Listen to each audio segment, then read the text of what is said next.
Hey guys, this is the Revolutionary Mail. My name is Alex, and today I'm going to go ahead and cover an article for you that I found on the internet from KUTV.com entitled Illinois Bill Would Allow Women to Sue Men Over Unwanted Pregnancies, written by Jacob Emerson and WICS staff, published on Tuesday, September 28th, 2021.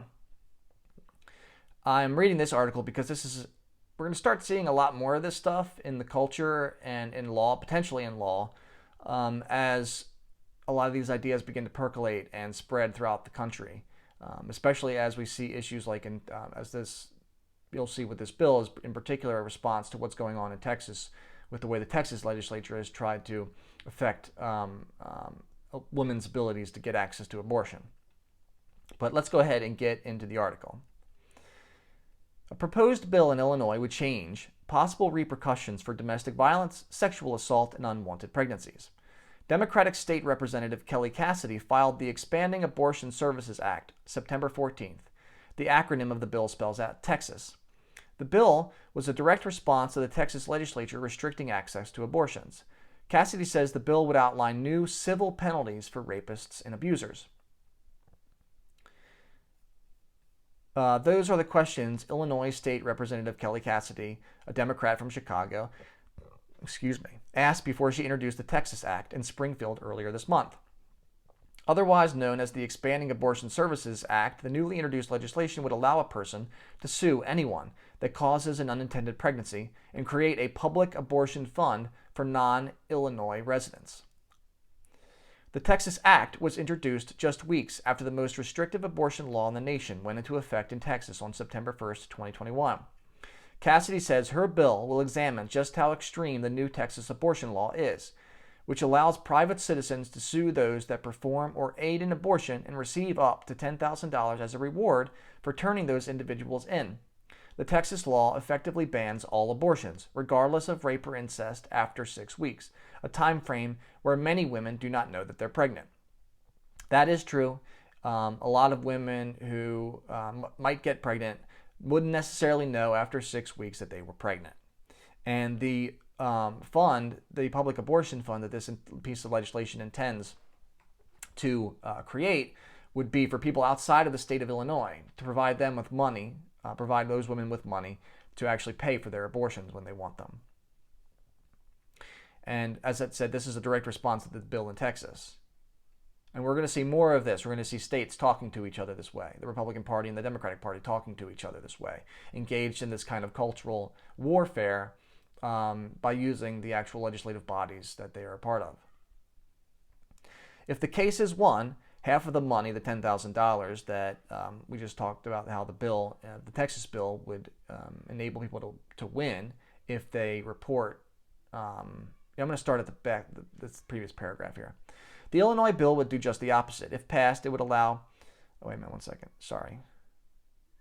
The Texas Act was introduced just weeks after the most restrictive abortion law in the nation went into effect in Texas on September 1st, 2021. Cassidy says her bill will examine just how extreme the new Texas abortion law is, which allows private citizens to sue those that perform or aid in abortion and receive up to $10,000 as a reward for turning those individuals in.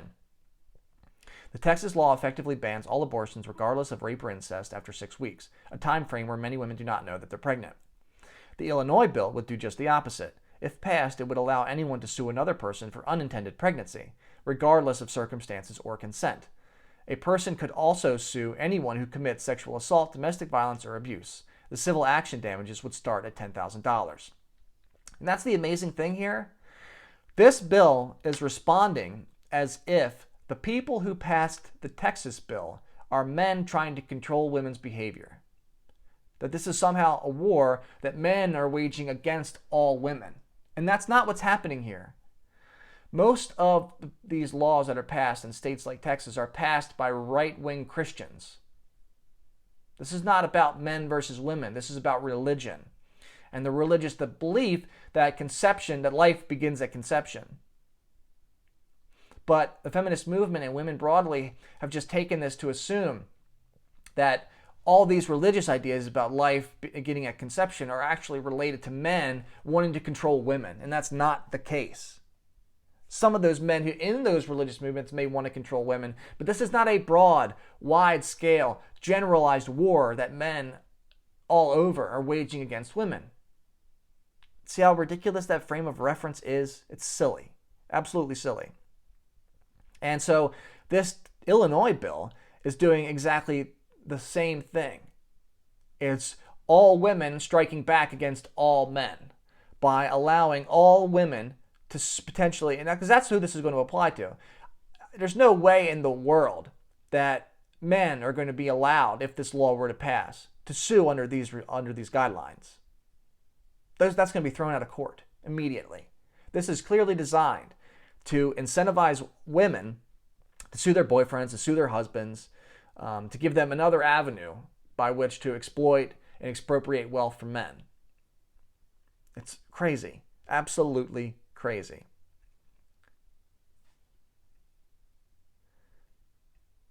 I mean, even under this law, if a woman gets pregnant by a man having planned to, all she would have to do is claim that she didn't intend to get pregnant and she can get money out of this guy.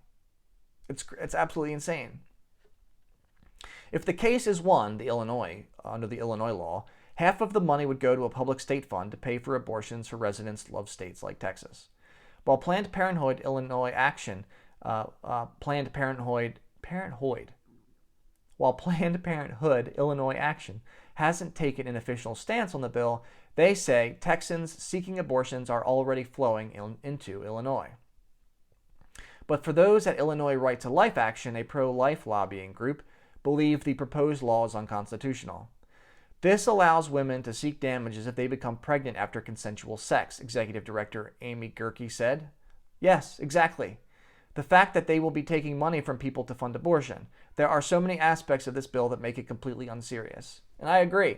I absolutely agree with that. Gerke added that Illinois Right to Life is in full support of prosecuting those that perpetuate domestic violence and sexual assault. Yes, we already have laws in place to criminalize that behavior and punish it accordingly. We don't need this law to do that, to incentivize people to start suing each other. Just like we don't need the law in Texas either that incentivizes average people to start suing each other. That's crazy. For Cassidy, she says that the unconstitutionality mentioned by Gerke is exactly what she's trying to point out about the Texas abortion law. It's built exactly off of the Texas law, Cassidy said. People like her, Gerke, all over this country are making people flee their home states for health care and creating incredibly unsafe situations for people all over the country.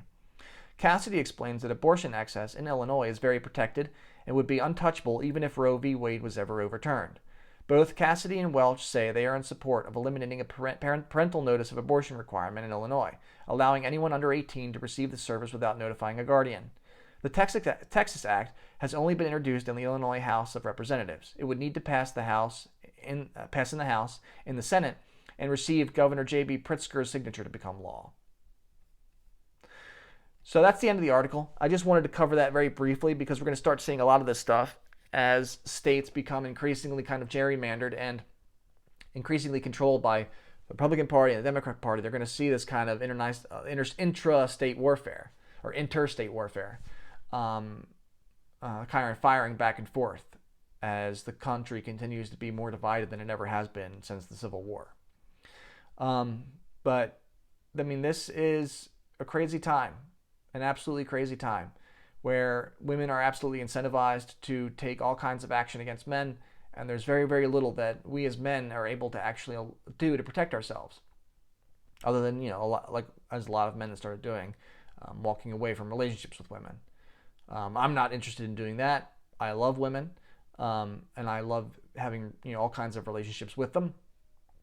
But you got to be smart about that, and that's what my channel is here for. It's here to give men like myself out there in the world, just average guys, the advice and the evidence and the information that they need to kind of try and go out and make the best decisions possible in the current climate. If you liked the video, please go ahead and hit the like button. If you disliked it, hit the dislike button. I'm okay with that. If you have anything to say whatsoever to me, go ahead and hit in the comments below. You can also email me at therevolutionarymail@gmail.com. I would appreciate any stories that you guys might have that you want to share. If you come across any news articles that you would like me to discuss, And or if you just want to say, hey, how do I give you money? That'd be great too. Because I don't have a Patreon or anything set up just now. I'm going to see if this is something I can actually turn into, where I can make a little bit of money on it. We'll see what happens. Anyway, thank you guys for watching. My name is Alex. I look forward to seeing you again here at the Revolutionary Mail in my next video.